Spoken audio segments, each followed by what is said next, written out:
오늘부터 살필 데살로니가 후서는 데살로니가 전서에 이어 사도 바울이 데살로니가에 보낸 두 번째 편지입니다. 우리가 먼저 이 데살로니가 교회에 대한 배경을 알기 위해서는 사도행전 16장과 17장을 보시면 도움을 받을 수가 있습니다.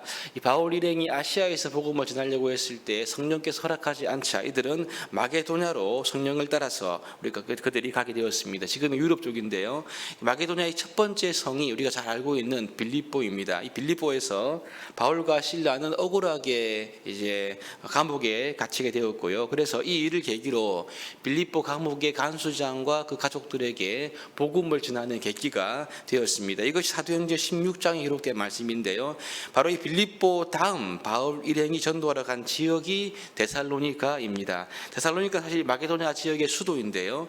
17장에 보시면 바울이 데살로니가에 했던 사역들을 우리가 읽을 수가 있습니다. 바울이 3번의 안식일 동안 데살로니가에 있는 유대인의 회당에서 하나님의 말씀, 즉 복음을 증거하게 되면서 사역에 큰 열매를 맺게 됩니다. 이때 성령의 큰 은혜가 드러나게 되었는데요. 이와 더불어 사탄의 방해 역시 있게 되었습니다. 그래서 이 바울의 사역을 시기한 유대인들이 소동을 벌임으로 말미암아 바울은 급히 도망해 베레아로 도피하게 됩니다. 바울이 데살로니가에서 아주 짧게 머물 수밖에 없었던 이유가 이 때문인데요. 그래서 바울은 베레아에서 사역을 하게 되는데 이때 보시면 데살로니가에서 온 유대인들이 베레아까지 따라와서 바울의 사역을 방해하게 되었습니다. 그래서 바울은 아덴으로 가게 되었고 그 이후에 고린도로 가게 됩니다. 이것이 사도 바울의 2차 전도 여행의 주요 동선인데요. 그러므로 바울이 데살로니가에 머문 기간은 굉장히 짧았습니다.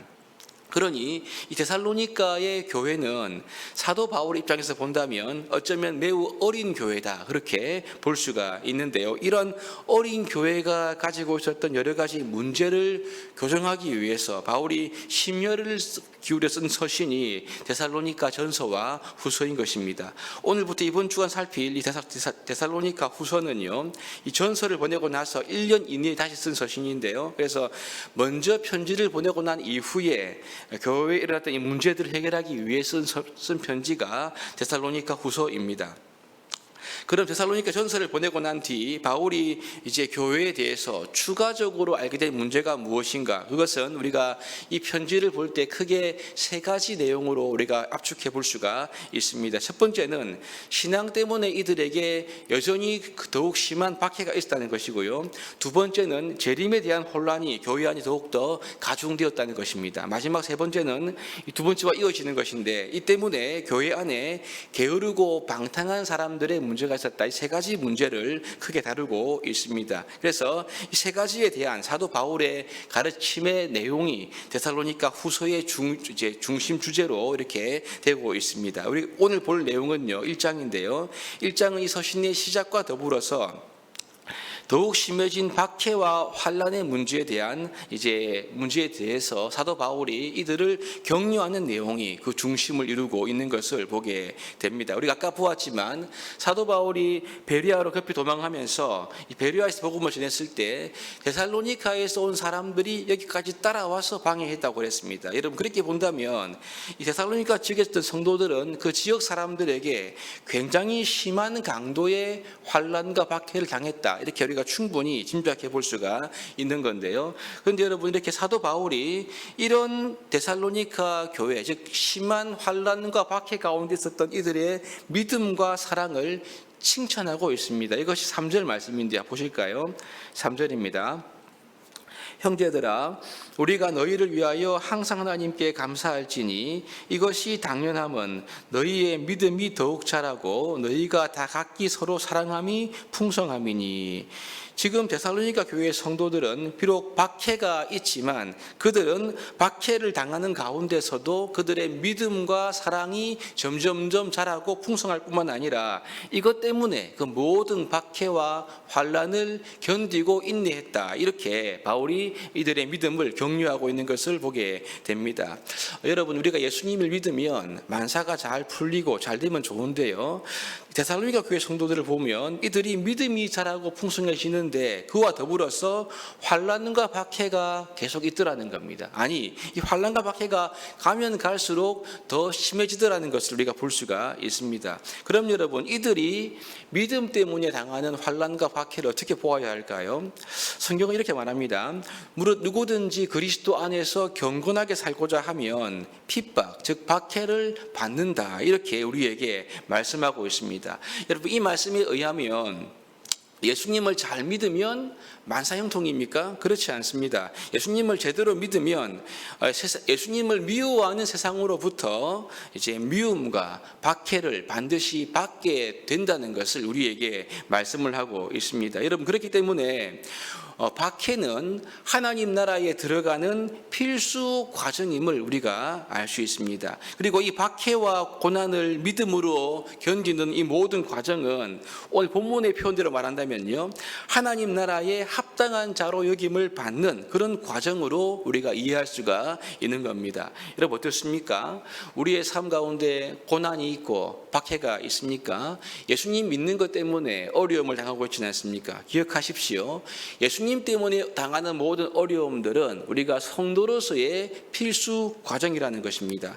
여러분, 그러니 사도 바울은 이렇게 심각한 박해의 위기에 놓인 이 데살로니가 교회의 성도들을 위해서 지금 여러분들이 당하는 모든 고난과 박해는 하나님 나라에 동참하는 방법입니다, 이 사실을 역설하고 있는 것입니다. 그러면서 그들의 믿음을 격려하고 있는 것을 보게 됩니다. 그래서 5절 하반부에 보시면 이렇게 말하는데요, 그 나라를 위하여 너희가 또한 고난을 받느니라. 즉 하나님 나라를 위해서 지금 이 성도들이 고난을 받고 있다, 이렇게 말하고 있습니다. 여러분, 그렇습니다. 우리가 예수님을 제대로 믿으면 하나님을 인정하지 않는 세상으로부터 미움을 받게 되어 있습니다. 그것이 심해지면 물리적인 박해와 핍박으로 이어지는 것입니다. 그러므로 예수 믿는 것 때문에 미움받고 어려움에 처하고 당하지 않아야 될 고난을 당한다고 한다면 지금 우리는 이 바울의 메시지를 가슴에 떠올릴 필요가 있는 겁니다. 그것은 바로 우리가 신앙생활을 바르게 하고 있다는 거죠. 하나님 나라에 들어가는 바른 과정 속에 있음을 우리가 항상 기억할 필요가 있는 것입니다. 믿음이 살아가는 성도들에게는요, 믿음, 사랑이 살아가는 이 과정과 더불어 이것을 우리가 고난이 있게 되면 이 고난은 하나님 나라에 합당한 자로 여김을 받는 과정임을 우리가 항상 마음속에 기억하면서 살아가는 우리 모두가 되어야 할 것입니다. 이 심한 박해 가운데 있었던 두 번째 격려는 이것인데요, 박해와 환난이 영원한가? 그렇지 않다는 것을 사도 바울이 말씀하고 있습니다. 예수님께서 재림하게 되면 하나님의 공의로운 심판이 이루어질 것인데 이 날은 하나님을 모르는 자들에게는 영원한 멸망의 날이지만 그렇지 않고 성도들에게는요, 영광스러운 날이 되기 때문이라고 바울은 말씀하고 있습니다. 여러분, 오직 하나님의 손에 영벌과 영생을 가르는 결정권이 있음을 우리가 깨달아야 할 것입니다. 그러므로 지금 성도들이 당하는 잠깐의 환난은 결국 우리의 믿음의 인내를 만들어내지 않습니까? 그렇기 때문에 우리가 당하는 이 모든 환난은 하나님께서 우리에게 영원한 안식으로 이끄는 결정적인 근거가 된다, 이렇게 바울이 역설하고 있는 것입니다. 그러니 하나님의 공의로운 심판을 성도들이 소망할 필요가 있는 거죠. 이 소망하면서 환난과 박해 속에서 모든 인내와 견딤이 결국 우리로 하여금 영광스러운 미래로, 영광스러운 결말로 이끌 것을 우리가 소망하기 때문에, 이것이 우리의 소망이기 때문에 바울은 이 소망을 견고히 붙들 것을 데살로니가 교인들에게 격려하고 있는 것을 보게 됩니다. 여러분, 그렇습니다.